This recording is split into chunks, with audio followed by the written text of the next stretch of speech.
Alright, so today I'll be discussing display and image processing. I'm going to try to condense it as much as I can. Basically, what we need to understand is, how is image stored, how is it enhanced, what makes up an image, how is it processed, and whatnot. Okay, I'll go into detail with that. There is a lot of topics to discuss, but I'll try to condense them as much as I can. Alright, so display and image processing. The display is the essential link between the ultrasound system and the sonographer, so whatever we're scanning is going to be eventually transmitted into an image on the display. Alright, and bistable versus grayscale displays. We're looking at two kinds of displays we've modernized, so I will be discussing from analog to digital and how we've are coming up with new technologies. But we started first as bistable, meaning two colors only. Our images were just black and white. Bistable means two colors, right? Grayscale would be different shades of gray. In this case, we'll have white, light gray, medium gray, dark gray. It's just different levels, and this is also associated with brightness. Now I have images here. Bistable would be the first picture shown here. It has a lot of blacks, a lot of whites, and that'll be just very high contrast, right? It's going to be an image that you don't really want, is not ideal, and as compared to a grayscale image. A grayscale image will give you just a good amount of grays, and it will display the image in a better resolution, but we'll go into detail with that. Okay, contrast determines the range of brilliance within the displayed image, and usually high contrast pictures are bistable, meaning that they're just all white or all black, right? The second image will display perfectly what contrast is. It is a excessive contrast. In this case, it has a lot of white, or it can be inverse, black, too much black and a little white. But that picture right there is not an ideal picture. The third picture will be ideal, which displays a good distribution of grays, whites, and gray, and black, I'm sorry. Brightness is also what helps our picture, right? It determines the brilliance of the displayed image. A very bright picture would not be ideal as compared to, not as bright a picture where they're still displaying good amount of grays, right? You don't want very, very white pictures because you're not even able to determine what you're looking at, and there is no way to interpret that image. And as sonographers, it's important to be able to identify what we're looking at. All right. Scan converters is what made grayscale imaging possible. The important thing that they do is basically, these were the first type of converters. They stored information from what we're scanning, and that is called writing, and then they later read the information that we wrote, and they put it in a display on a monitor. Okay.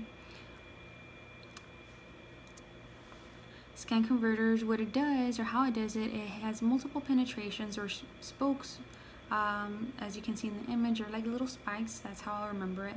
And they're required for a 2D image, but the display of video in horizontal, so they will be shown as like spikes, but they will be reflected in the display as horizontal lines. The scan converter translates the information from the spoke format into the video format. And there are two different methods for changing a picture's data rate, and that'll be analog and digital. First, I'll discuss what analog is and digital numbers are. The analog and digital numbers are, Analog numbers are real-world numbers. Basically, they have a continuous range of values. They have no limitation, a high amount of combinations, and it'll be associated with the real world. Digital numbers have discrete values, meaning the number is what it is, and there's no continuation. I will show the difference between them. Analog numbers are numbers in the real world, whereas digital numbers are computer world, right? And analog numbers have a limited number of choices. Digital numbers have limited choices, and analog numbers have continuous values, whereas digital numbers have discrete values. So the number is what it is. The analog scan converter, like I mentioned, is what made grayscale possible. And I was not able to find an image as to what an analog scan converter looked like, but it is described in the book so we can visualize it. It mentions that there's electrons which contain the image information and are shot out of the gun. And at the end of the funnel, we're looking at what we call a silicon wafer or a dielectric matrix in which the electrons strike, and there they are stored. Okay, so the dielectric matrix may be thought of as a picture divided into millions of tiny dots, each containing an electrical storage element known as an electrical bucket. So all those electrons that hit the silicon wafer are stored and will eventually make up an image. The image that it makes will have either low spatial resolution or high spatial resolution. So the more dots we have in that storage unit in the bucket, the better the image quality. So I put here in the asterisk, the more storage elements, the better the image detail. Now, limitations of analog scan converters. The reason we don't really use them anymore is because they have the image fades, the image will flicker, the instability of it, and deterioration. So as the machine is getting older, the image will also deteriorate and degrade the image. Now we are using digital scan converters. Digital scan converters use computer technology to convert images into numbers, and this is called digitizing. Images stored in the computer memory as a series of zeros and ones, and this is considered the computer language. The numerical representation is 0011, for example, and is processed into real-world numbers where we can recognize them, and then they're later retranslated into an image displayed in the monitor. The advantages of digital converters is that they are error-free, have accuracy, speed, they're nearly instant processing, durability, they're not affected by age or heavy use, stability, and uniformity. We get a consistent gray scale quality. A pixel makes up a digital image, right? The pixel comes from the word picture element, right? The pixel is the smallest building block of a digital image. And if you can just imagine a grid, we divide that picture, for example, this picture is divided into tiny squares. Each square is a pixel, and that makes up an image. Pixel density would be basically a number of picture elements or pixels per inch. So the more pixels we have, the higher the pixel density, and the better the resolution. Okay, so something we can remember is more pixels create a better image, and spatial resolution equals higher pixel density equals great detail image. So we can see in the picture that the first one has a lot of pixels, so I can't even distinguish what it is, whereas the second image, it is a very clear picture of flowers. Pixel density and high pixel density, I just put a table here as shown in the book just to compare what each of them have and don't have. Okay, so very simple. What we need to know is low pixel density will give you lower spatial resolution, less detailed image. High pixel density will give you more detailed image and high spatial resolution. Okay, bit is also another part of what makes a digital image. Bit is derived from the word binary digit, and it is the smallest amount of computer memory. Okay, and the bit is also bistable. It can either be recognized by a value of 0 or 1. It can only be either or. Okay, and a byte would be a group of 8 bits of computer memory. So it could be 00001111. That'll make up a byte. So it could be a series of zeros and ones. 8 of them will make up a byte.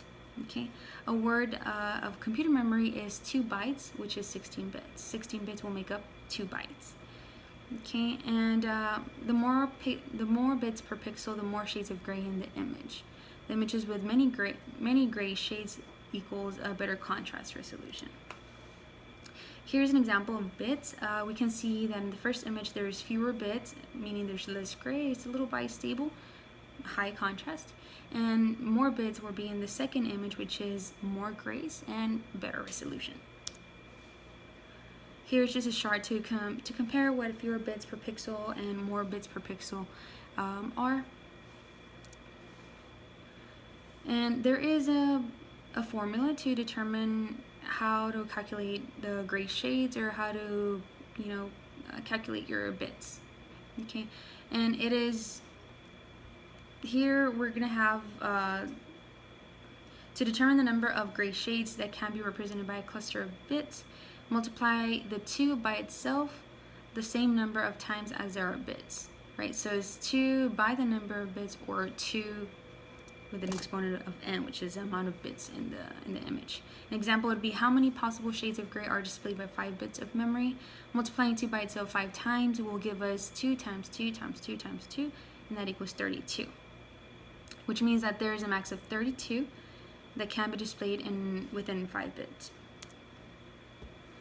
Pixels versus bits. Pixels and bits work hand in hand, but they do have their differences. Pixels is considered an image element, which is a tiny part of it, and bits will be the computer element, which is the number.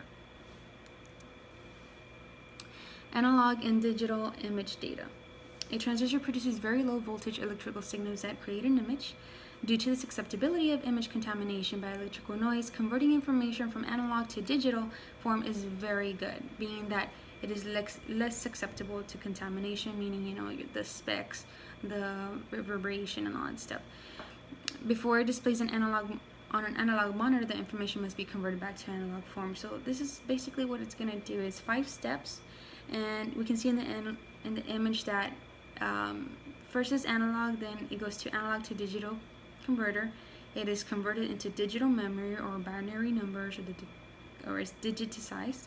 Then it's converted back into analog, and then eventually displayed, right? So translating information from analog to digital and back again.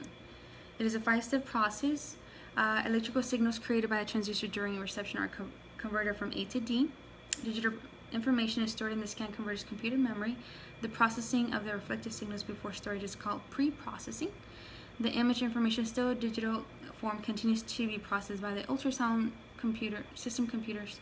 The processing after storage in the digital scan converter is called post-processing. I'll go more into detail what pre and post-processing are.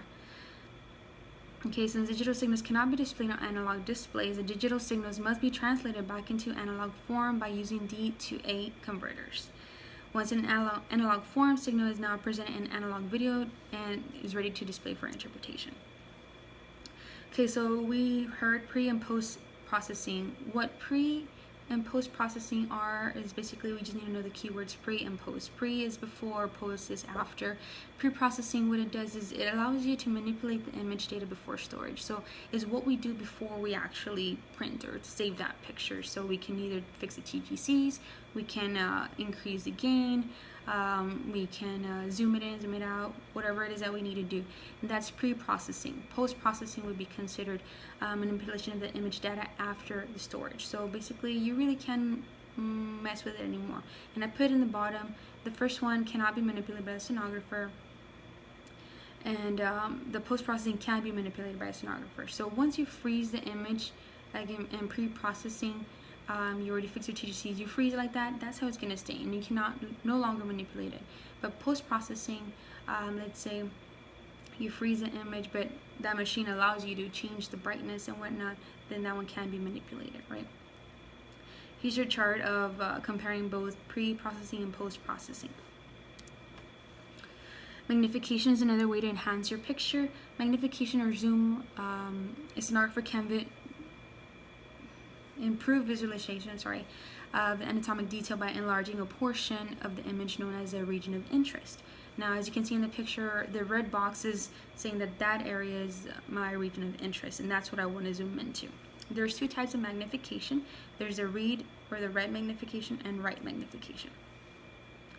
Red versus right magnification. Basically, red magnification, what it does is it uses old data information. So let's say you already fix your TGCs, you fix the brightness and everything, and you save that picture. You're going to be using that picture to magnify it. You're manipulating that picture only, and you can no longer change the previous picture, right? That is considered post-processing. There's larger pixel size, because if you zoom into an image that is already saved, you're only going to pixelate that image. You're not going to change the amount of pixels. It's going to be the same amount of pixels that you had when you first took that picture or that image. And right magnification is going to acquire new data. right? So if you're magnifying while you are scanning, that is going to increase the amount of pixels, so it's going to make a better resolution, and that's called pre-processing. You're going to improve resolution, you're going to use more pixels because you're just zooming in into that area of interest. Here's some examples. We have read magnification, write magnification. The read magnification basically is, like I mentioned to you, you're using the same amount of pixels and you're zooming in. That image is not going to be of good quality. Whereas write magnification, if you're zooming in while you're scanning, you're looking at a better magnification, better image, because it's going to increase the amount of pixels when you zoom in.